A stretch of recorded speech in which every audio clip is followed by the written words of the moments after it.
Extreme people மரியாளை தெய்வமாக பார்க்கிறார்கள், அதுவும் வேதத்தின்படி தவறு. இன்னொரு எக்ஸ்ட்ரீம்ல அவர்களை கண்டுகொள்றதே இல்லை, அதுவும் சரியில்லை. வேதத்துல மரியாளை பற்றி என்ன சொல்லுகிறது தெரியுமா? விசுவாசித்தவளே பாக்கியவதி, கர்த்தரால் அவளுக்கு சொல்லப்பட்டவைகள் நிறைவேறும். அவர்கள் என்ன விசுவாசித்தார்கள்? கர்த்தரால் அவர்களுக்கு என்ன சொல்லப்பட்டது?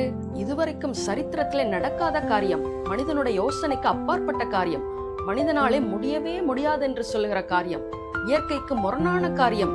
ஒரு கன்னிகை கர்ப்பவதியாகி குமாரனை பெறுவது என்பது இப்படிப்பட்ட காரியம் கர்த்தராலே அவளுக்கு சொல்லப்பட்டது. அப்படி இருந்தும் ஒன்றும் புரியாத சூழ்நிலையிலே தேவனால் சொல்லப்பட்டதை விசுவாசித்தார்கள்.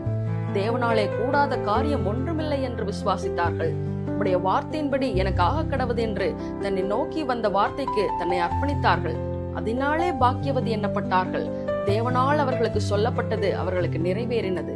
உங்களுடைய வாழ்க்கையிலும் தேவன் சொன்னதை நிறைவேற்ற வல்லவராய் இருக்கிறார். மரியாளை போல நாமும் தேவனுடைய வார்த்தையை விசுவாசித்தோம்னா அவர்களைப் போலவே நாமும் பாக்கியவதியாக ஆசீர்வதிக்கப்பட்டவர்களாக இருப்போம்.